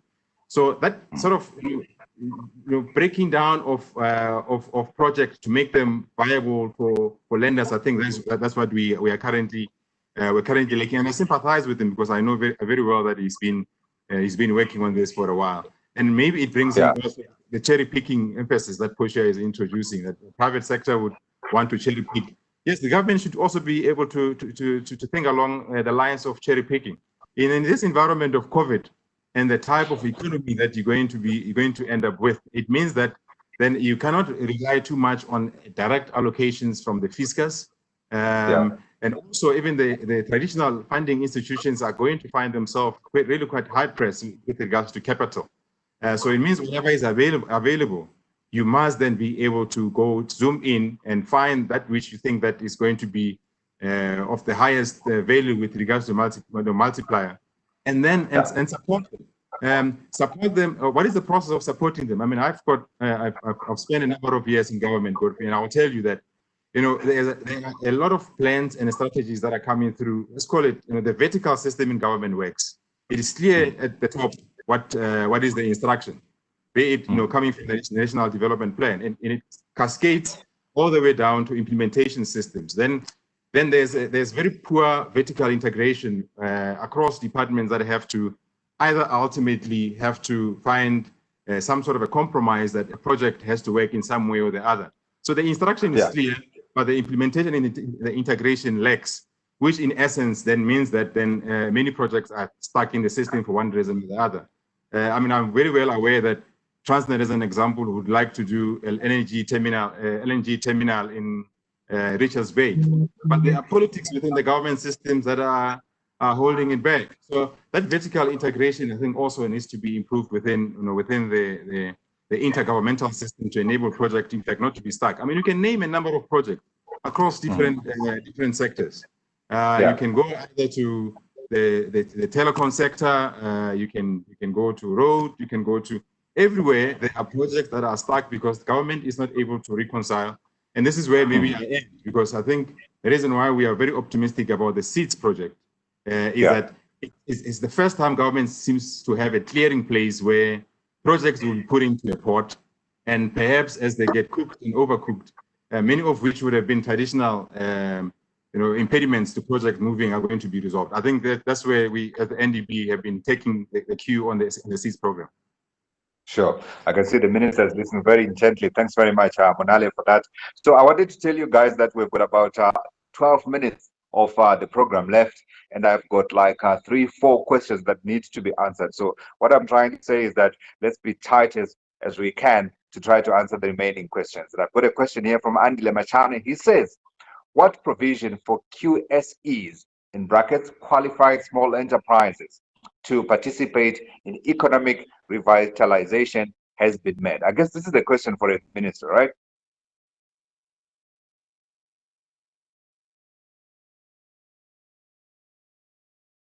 Do you want me to ask the question again, Minister?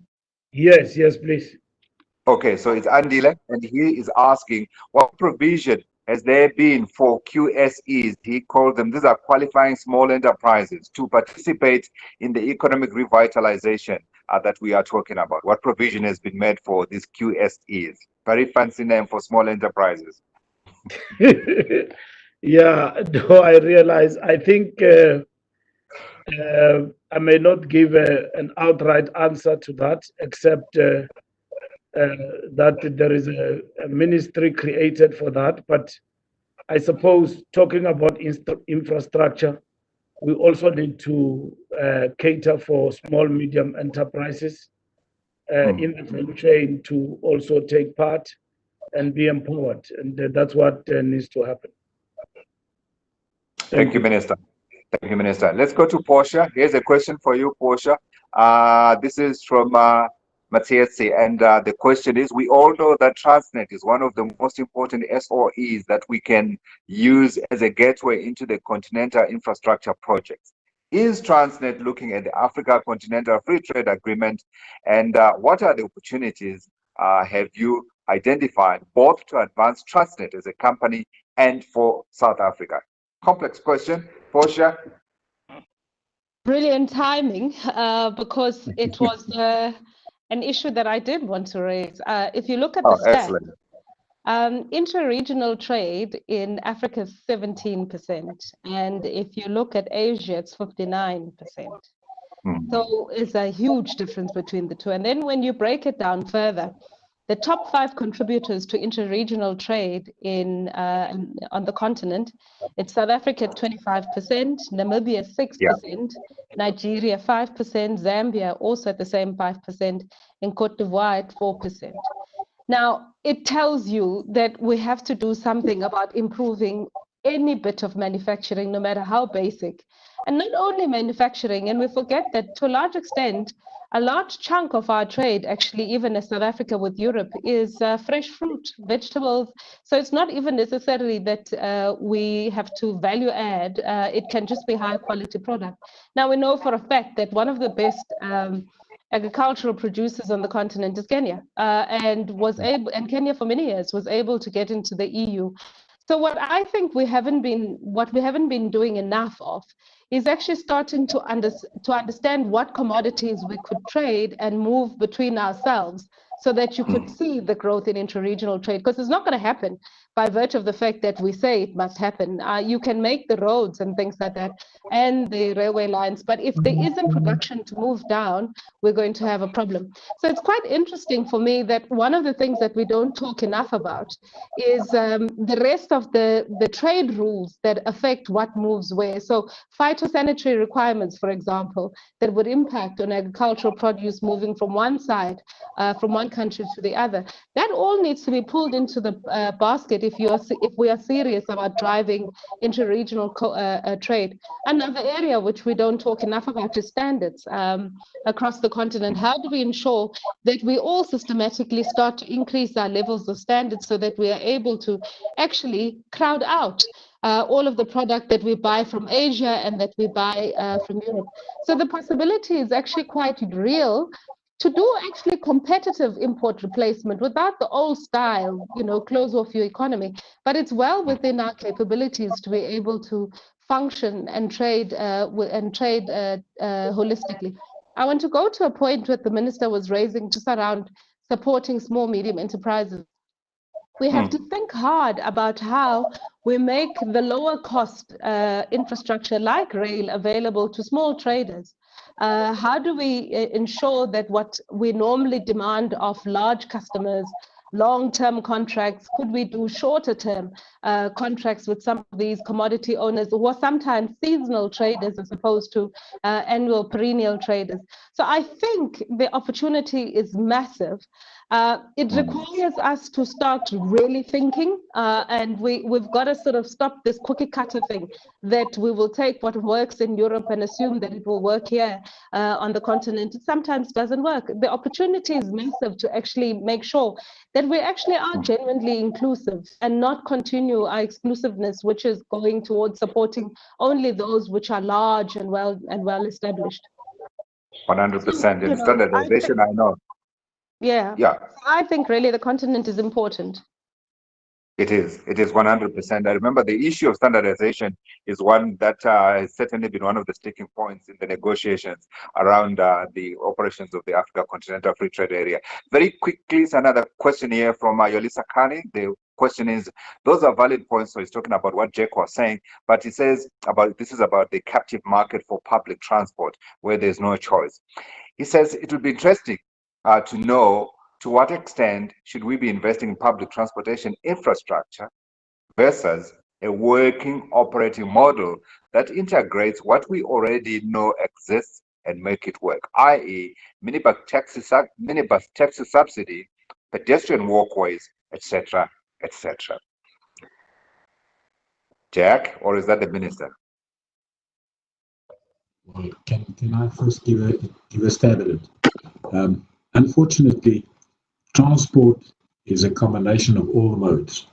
You can't cut out one mode and say move it to the rest. At the moment, Metro Rail used to transport 700 million passenger trips per year.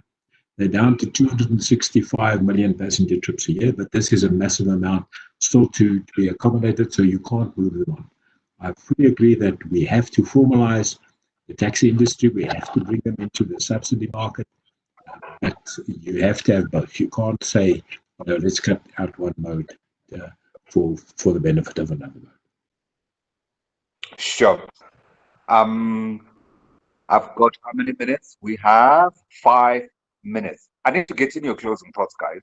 So if I can very quickly go through all of us to give us each other a minute to sum up our thoughts in terms of perhaps the strong areas of interest, the key takeaways for all of us. I'll start with Peleng because we didn't quite finish your last thought. We got sabotaged by the equipment. Peleng? Thank you, Godfrey. I think my closing remarks really are that if we are not going to do it, China is already on it. If you look at what China is doing, where they are investing heavily in most of our strategic ports on the continent, it tells you that if we are going to take time and continue to overly be workshopped and over seminared and talking without action, China is already running. We will then end up being feeder ports, where China ends up actually owning the strategic ports and then we become feeder ports.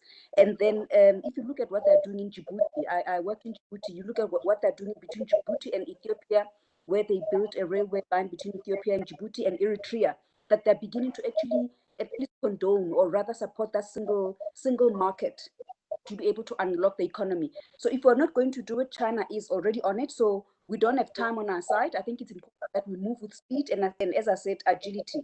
So let's also ensure that we embrace collaboration as our leaders has alluded to, and let's not become a stumbling block, because sometimes we ourselves, particularly in South Africa, we can become stumbling blocks because we have great plans and agenda, but you'll find that ourselves, we actually can complicate things. So that's, I'll leave it at that. Thank you. Thank you very much, Ipalai Monale. Let's give the minister some minutes to think about, to take with him. Thanks, Godfrey. I think from us, it's very straightforward.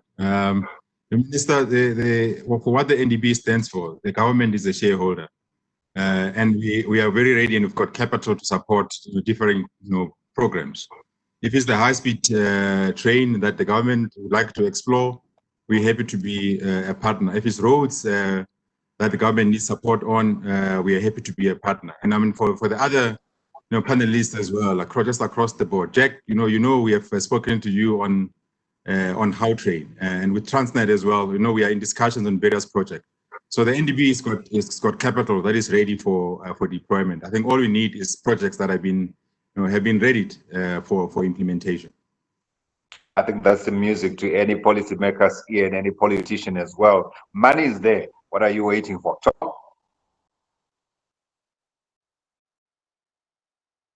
Tom, are you still with us?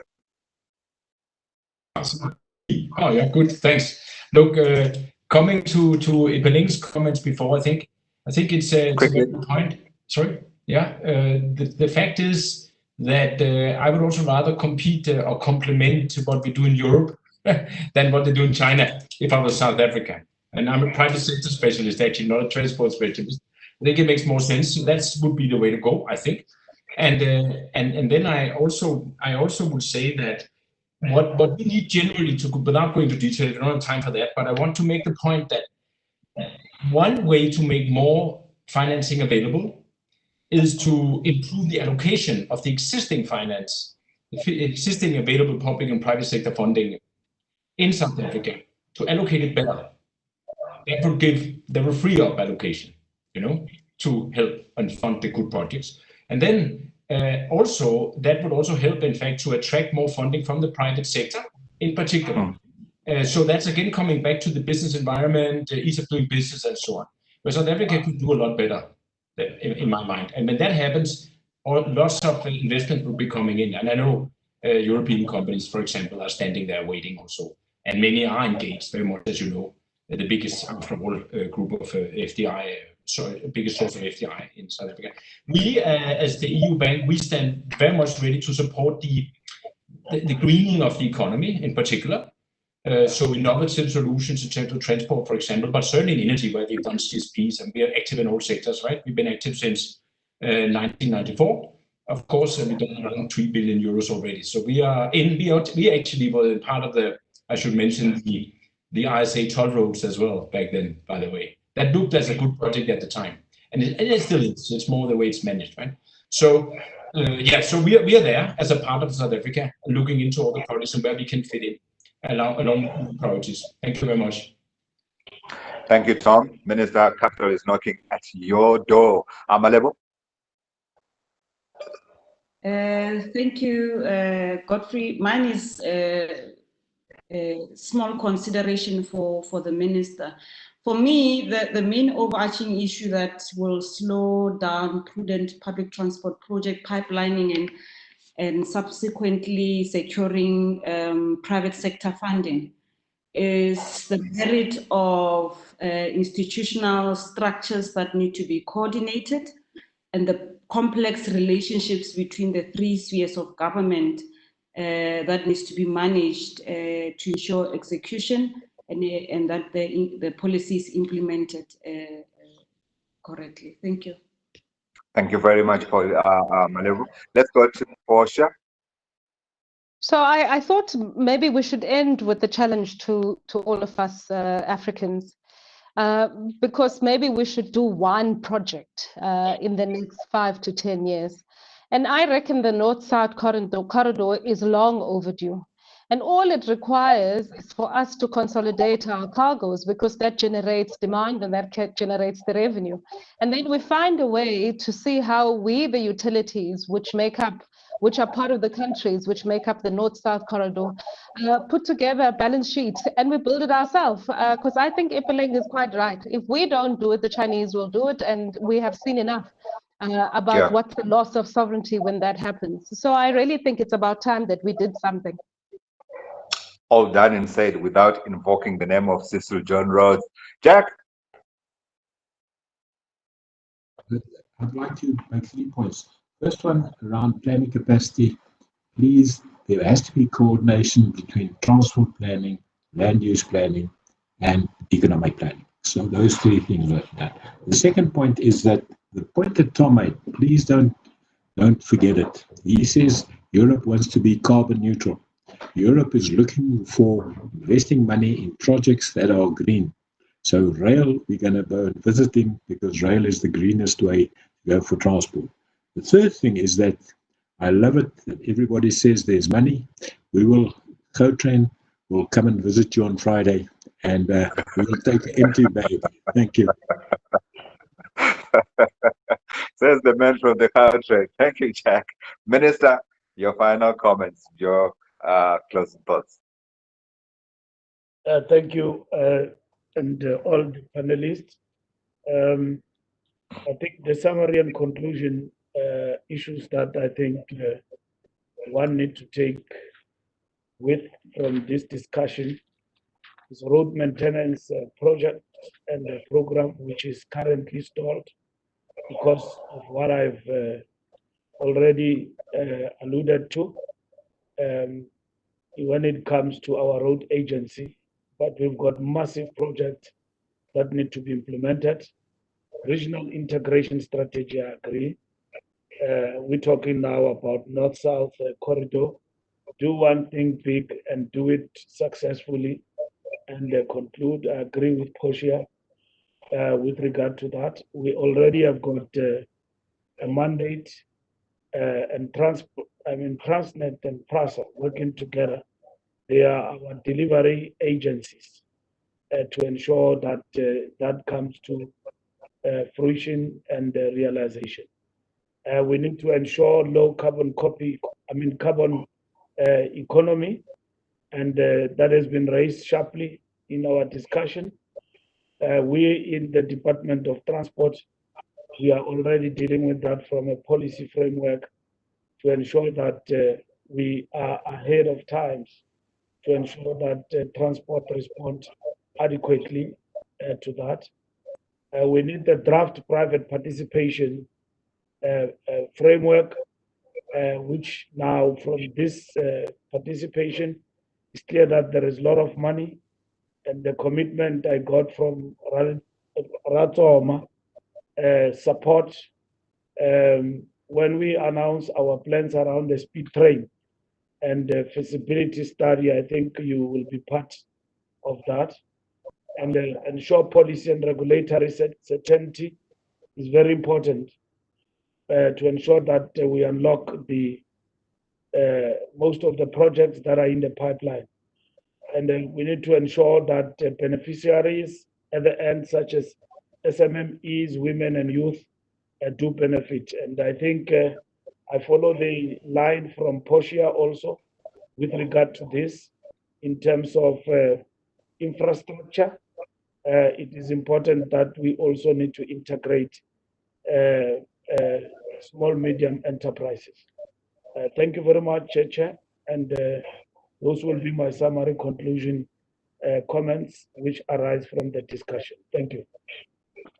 Thank you very much, Minister, and thank you to all our panelists. Thank you for your thoughts and all those people who came through with questions. And of course, there are other people who are in the background who facilitated this discussion around sustainable infrastructure development. Thank you for your contributions and your participation. I go with the last words that I got from the president here. And he says, we are reconfiguring the public sector infrastructure ecosystem to allow for a seamless consideration and packaging of projects.